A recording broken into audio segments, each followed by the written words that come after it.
Hace algunos meses atrás estaba leyendo la Suma Teológica, una literatura clásica en la literatura cristiana, y justamente esta literatura es extremadamente aburrida por excelencia, ¿sí?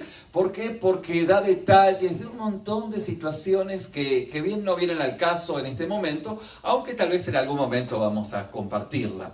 Pero esta suma me sorprendió lo que en una frase dice.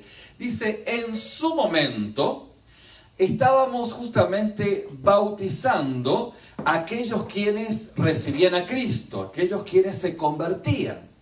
Pero ahora estamos, de hecho, predicando a aquellos quienes se han bautizado.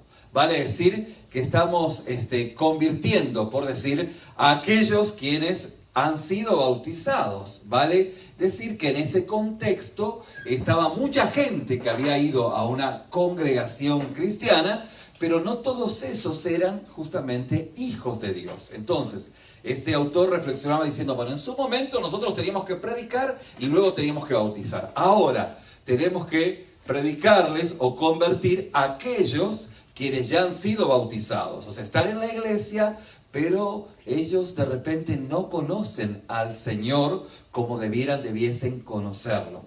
Y obviamente me sorprendió, me abrió los ojos y me despertó en la lectura, porque si bien esta suma se escribió hace más de 200 años, o más tal vez, podemos ver que es muy actual la manera en la cual nosotros debemos conocer al Señor, y esto se conecta con Marcos capítulo 8, versículo 27, que vamos justamente a mirarlo. Marcos capítulo 8, versículo 27, nos muestra una experiencia en la vida de nuestro Señor Jesús que refiere a algo que pareciese contradictorio, pero esencialmente no lo es. Vamos a ver en qué estamos hablando en esa contradicción y en qué justamente la palabra nos va a enseñar acerca, o nos va a ayudar a profundizar acerca de quién es nuestro Señor.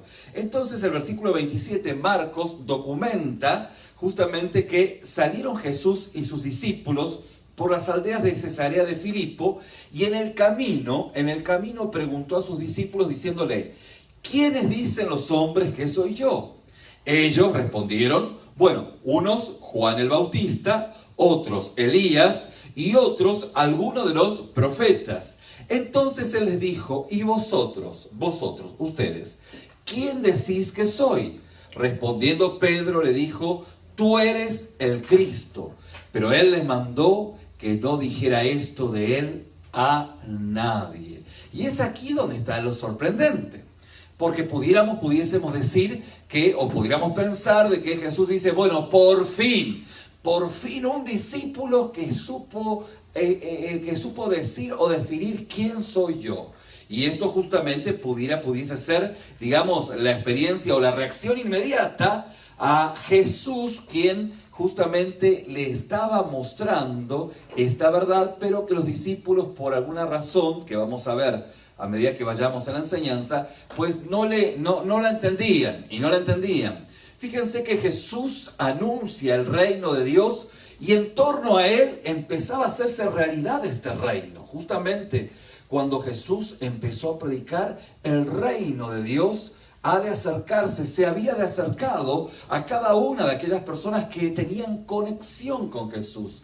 ¿Se acuerdan que cuando hablamos de las bienaventuranzas, dijimos, bienaventurado el tojo, bienaventurado el mendicante, el mendigo, no el pobre, sino el mendigo? Y en esta relación podemos ver que ese mendigo, que es más que pobre, si no tiene la providencia del día, no come.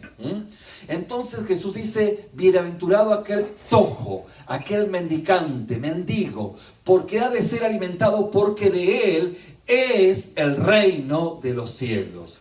El reino de los cielos no es del pobre que gana $3.50. Aquí obviamente ganan más.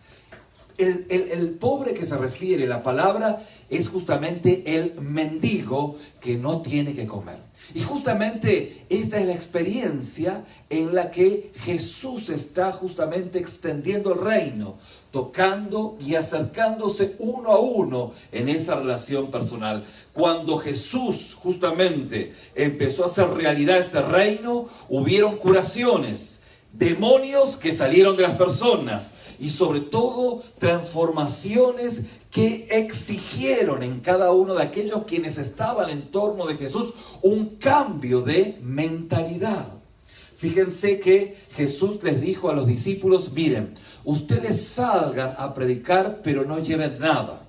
No lleven ni monedas, no lleven absolutamente nada, muy poquitas cosas. ¿Y por qué justamente esto? Bueno, porque si tenían monedas, se iban a un hotel y compraban su comida. Pero Jesús quería exponer a sus discípulos de una forma tal que pudiese pues lograr cierta compasión en aquel que estaba en derredor de aquellos quienes eran enviados por Jesús y de esta manera poder acoger a aquellos discípulos. Esos discípulos no iban con el discursito que decía Jesús sana, salva y hace milagros. Y aunque Jesús sana, salva y hace milagros, pues no iban con esa retórica, con esa enseñanza, con esa prédica, casi como proselitismo. Aquellos quienes como políticos dicen, venga, vote a Jesús. No. Los discípulos tenían que ir justamente sin nada.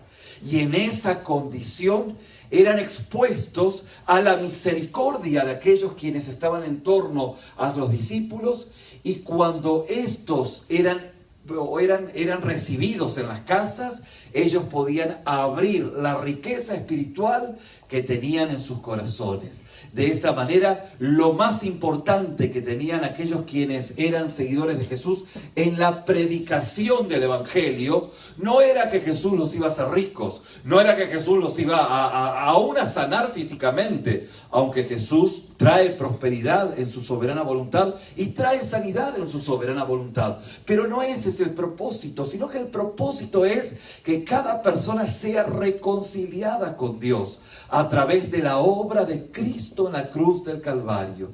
Y qué mejor manera de poder recibir esta enseñanza de un corazón que ha tenido misericordia de su hermano, de una persona que ha visto en la calle y que le dio justamente acogida. Es parte de justamente la obra del Espíritu de Dios que previamente estuvo trabajando en aquel que ha de ser receptor de aquella riqueza espiritual. Y justamente en este contexto, el discípulo lo único que hace es tener abiertas, o mejor dicho, estar sintonizando en sus antenitas, por ejemplo, por decirlo, ¿no? Sus antenitas, estar despierto, a ver dónde Dios está obrando y poder unirse a lo que Dios está haciendo. Por esto es que desde este contexto los discípulos debían predicar la palabra, saber dónde Dios está obrando y poder unirse a lo que Dios estaba haciendo. Entender de que el Espíritu Santo ya estaba trabajando y mirar cuál era el fruto maduro.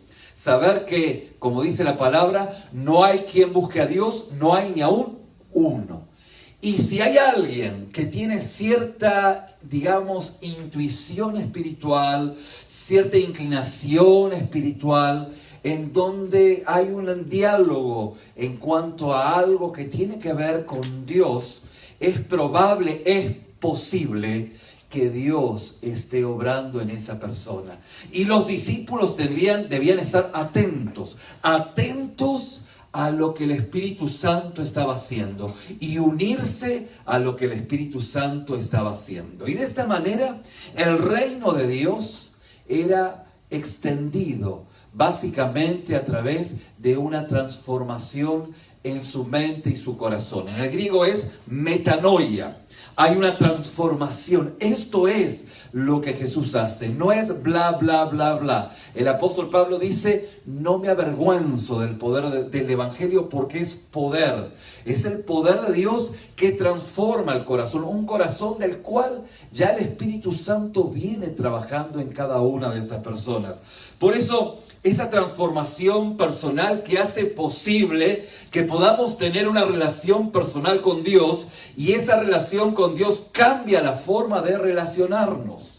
Cambia totalmente la forma de relacionarnos.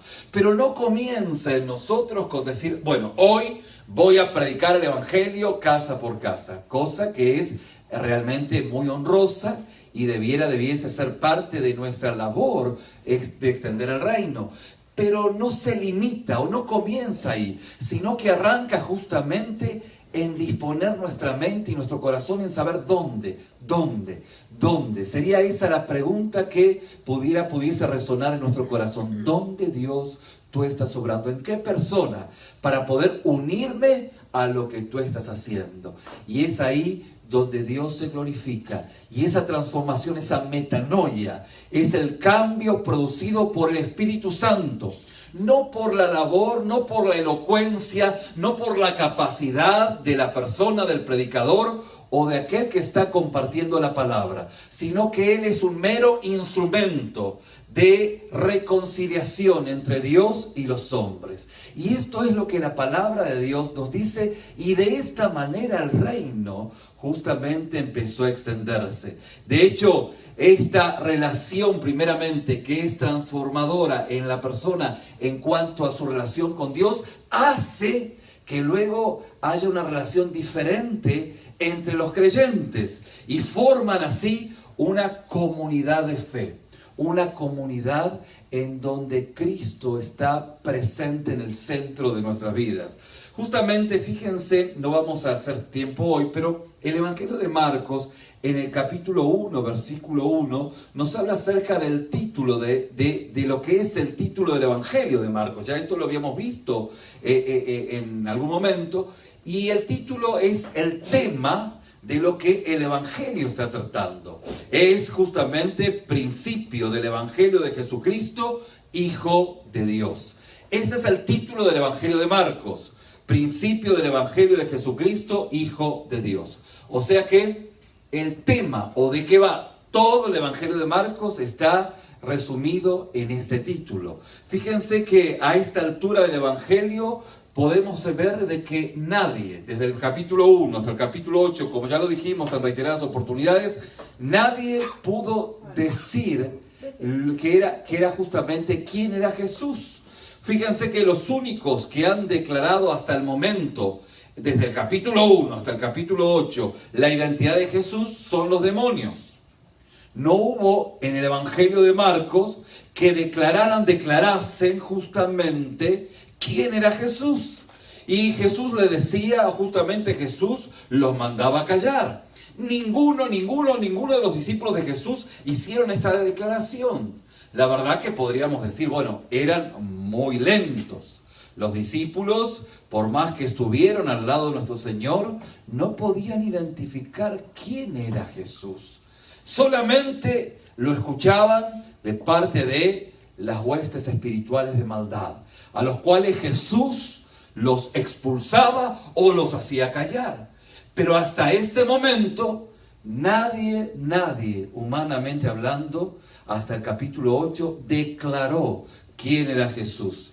Por eso, esto es justamente la pregunta que Jesús les hace y también aún nos hace a nosotros en cuanto a justamente decir quién es Jesús.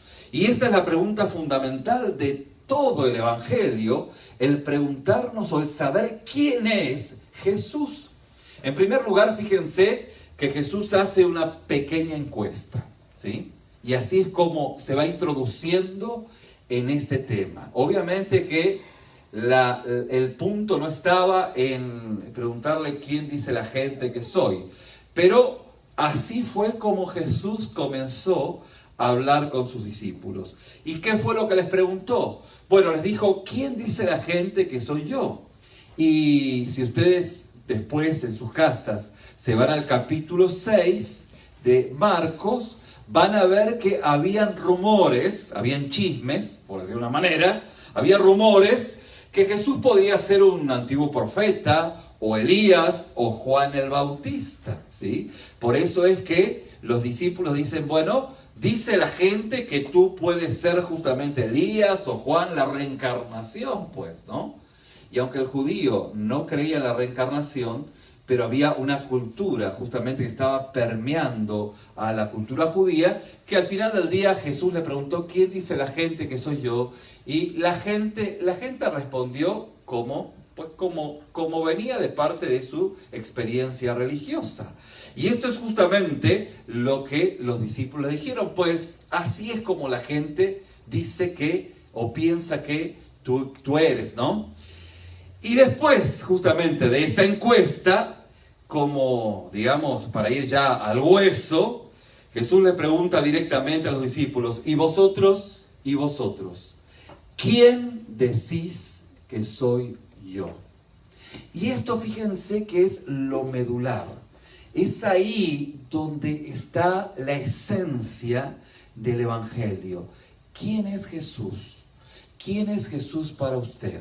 ¿Quién es Jesús para mí? Mis hermanos, quiero hacerles una confesión. 25 años de ministerio me han ayudado a observar que no todas las personas que asisten a una congregación conocen al Jesús de la Biblia. No todos conocen al Dios de la Biblia. No todos. Conocen una imagen de lo que ellos creen que es Jesús, y eso es lo que justamente desde ese punto empiezan a desarrollar su idea, pero no justamente el Jesús de la Biblia.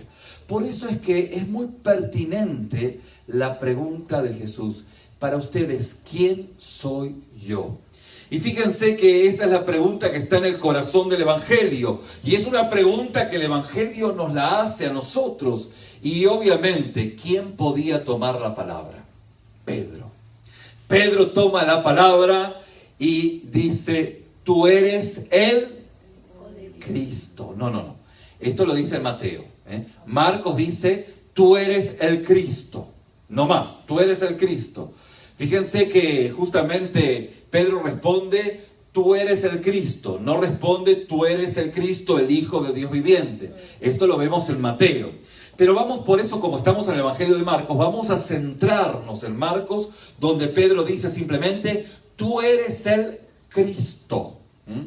Y la pregunta es, ¿y qué quiere decir esto de Cristo? Porque esta es la pregunta o la respuesta que da Pedro. Tú eres el Cristo. Muy bien. ¿Y qué está diciendo Pedro con tú eres el Cristo? Fíjense que Cristo está tan ligado a Jesús que algunos piensan que Cristo es el apellido de Jesús. Jesús, apellido Cristo. ¿Sí?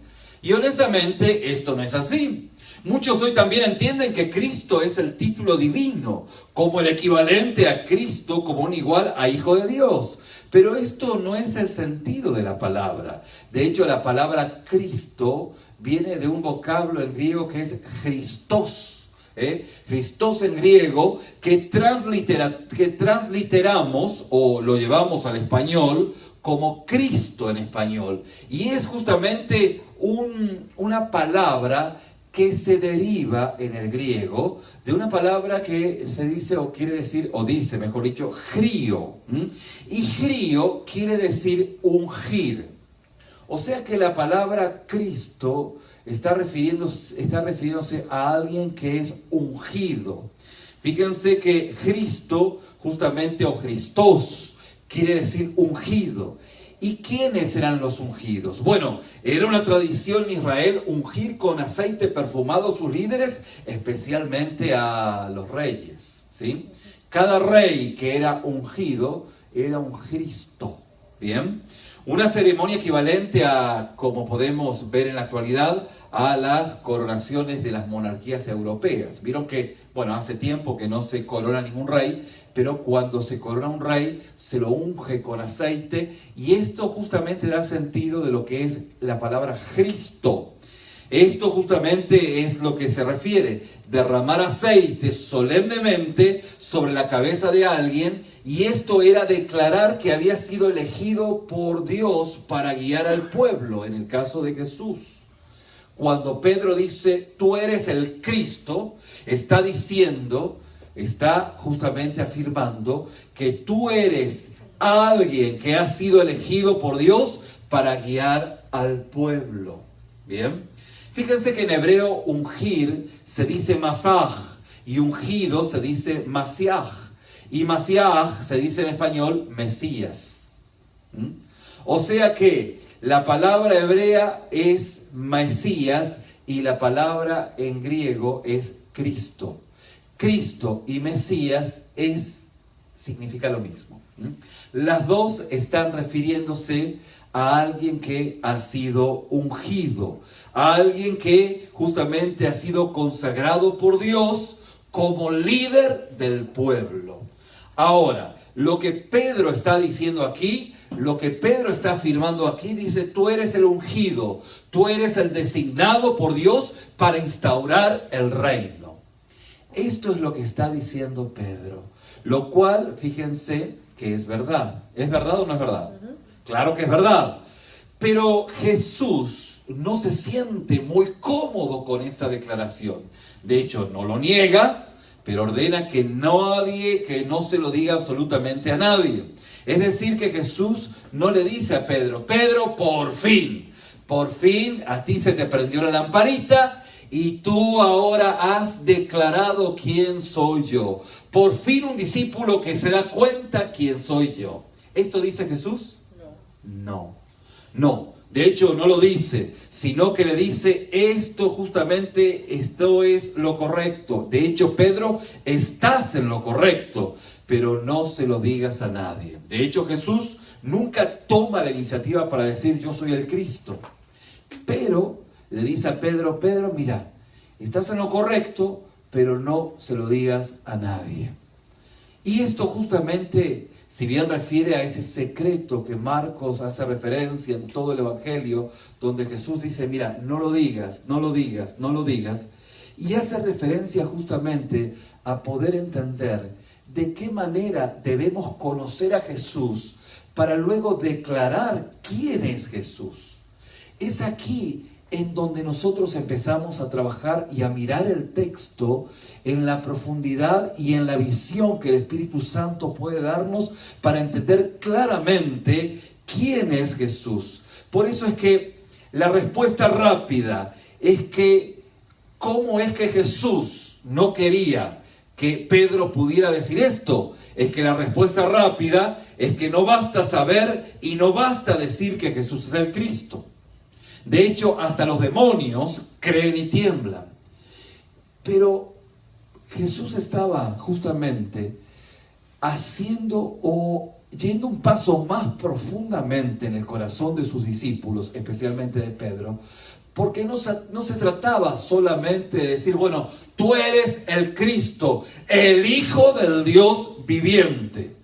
Es decir, no basta saber y decir que Jesús es el Cristo, el Hijo del Dios viviente. Por eso es que esta es la respuesta en primera instancia en la que podemos confrontarnos. De hecho, lo importante en todo esto es saber qué tipo de Cristo es Cristo y qué tipo de líder es Cristo. Ahora, usted dice: bueno, Jesús es el Hijo de Dios. Bueno, pero ¿de qué Dios estamos hablando? ¿Me va entendiendo?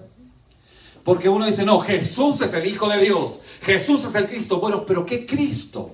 ¿De qué Cristo estás hablando? ¿Y de qué Dios y a qué Dios te estás refiriendo? Porque si no conocemos al Dios del cual declara Jesús o al Cristo que es Cristo, entonces, ¿qué Cristo estás predicando? Y espero no confundirlos.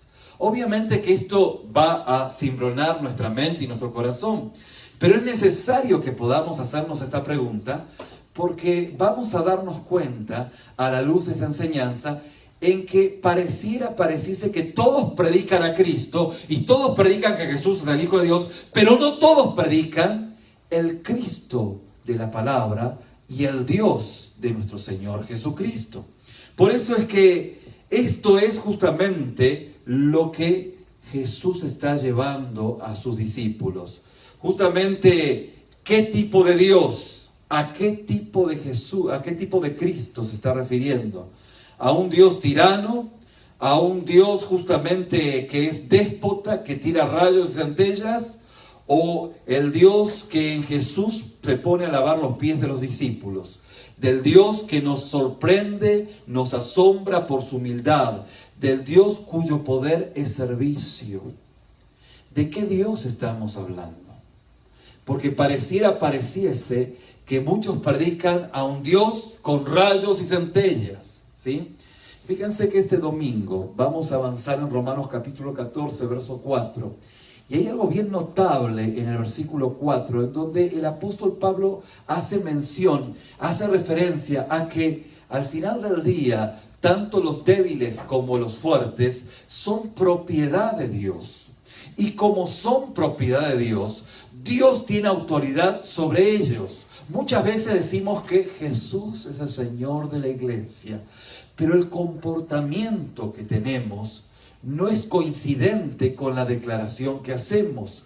Porque si Jesús es el Señor tanto del débil como del fuerte, mi manera de, interactuar en la congregación es entender que en la congregación tenemos hermanos, hermanas, hijos, madre, pero no tenemos padre. Padre es uno solo, aquel el cual es nuestro Señor.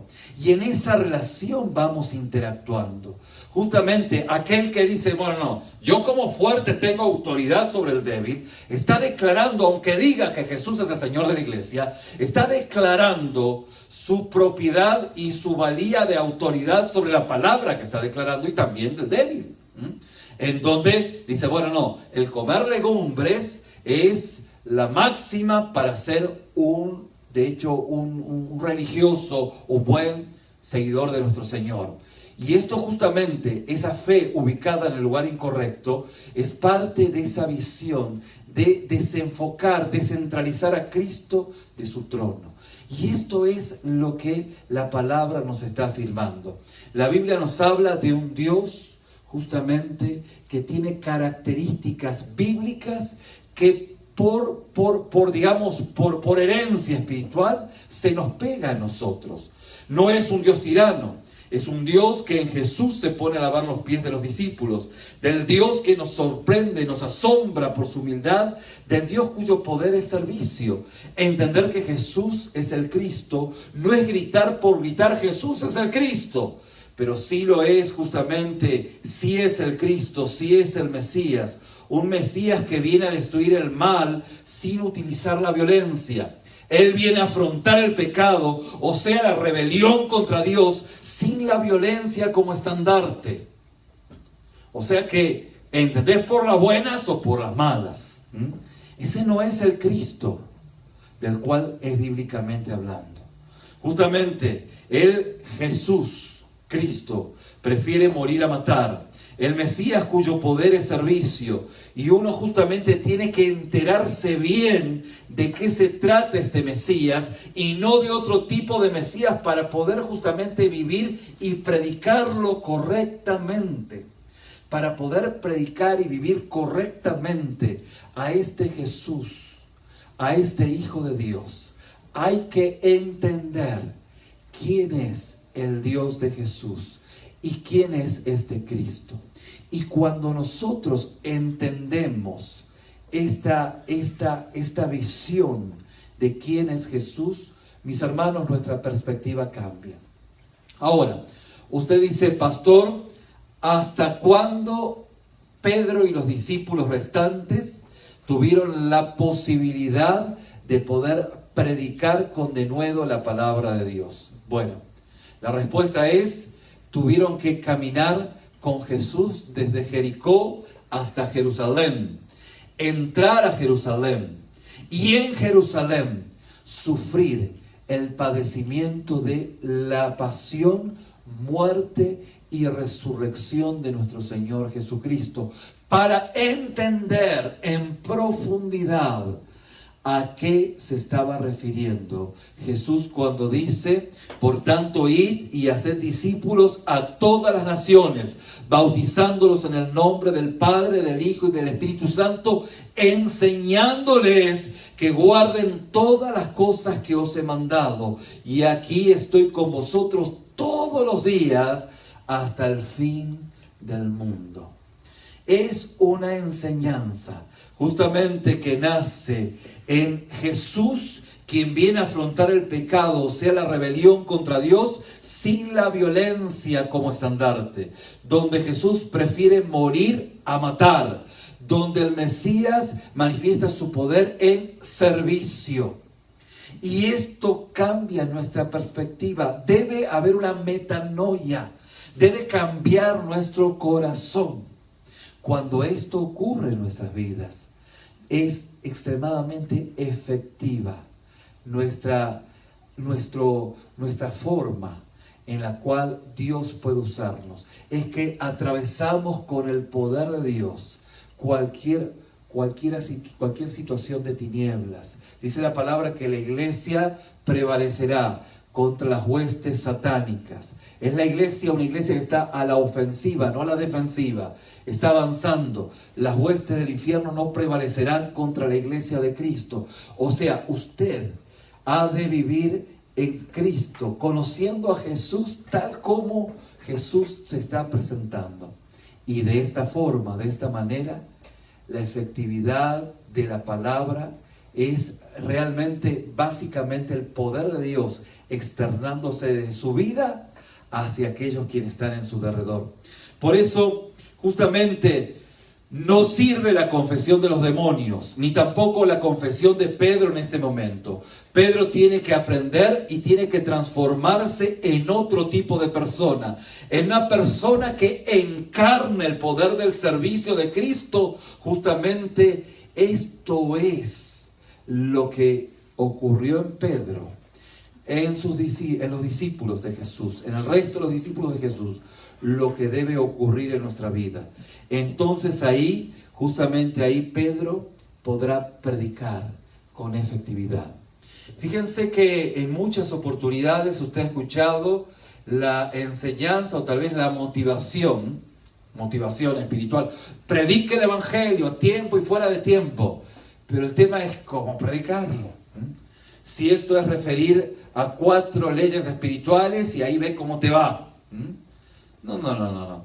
Obviamente que tiene que conocer la palabra, pero el evangelio se predica con conocer, realmente vivir y experimentar a Cristo en nuestra vida.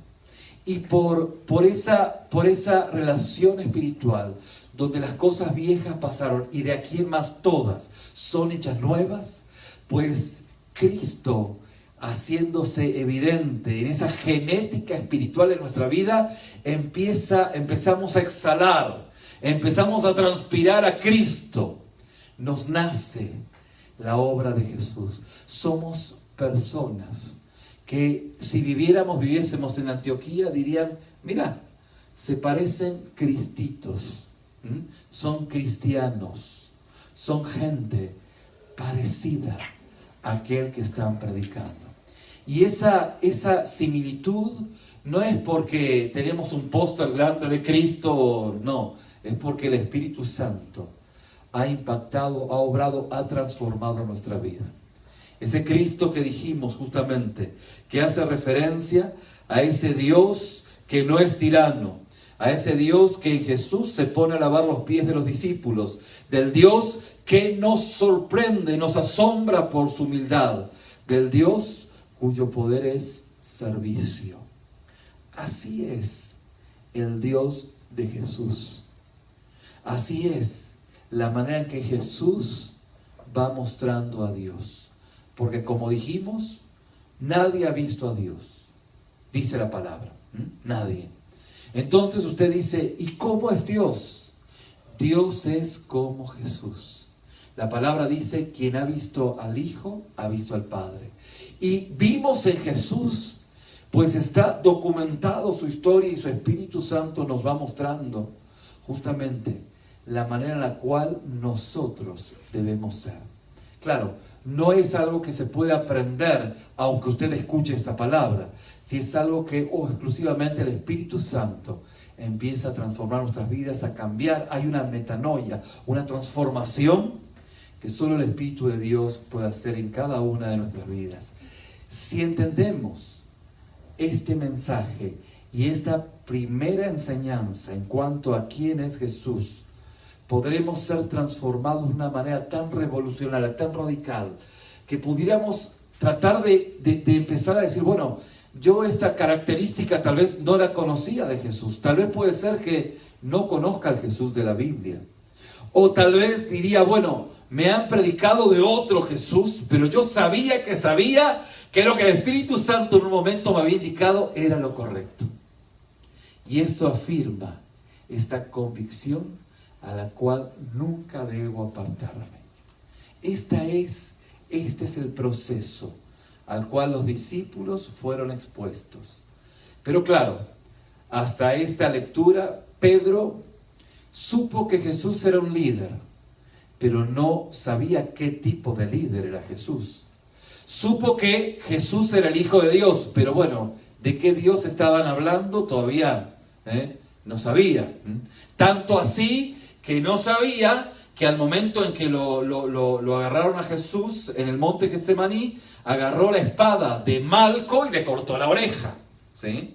O sea, para Pedro tenía un Dios que era un Dios tirano, un Dios pero que así va, o era con palabras o era con machete. ¿Sí?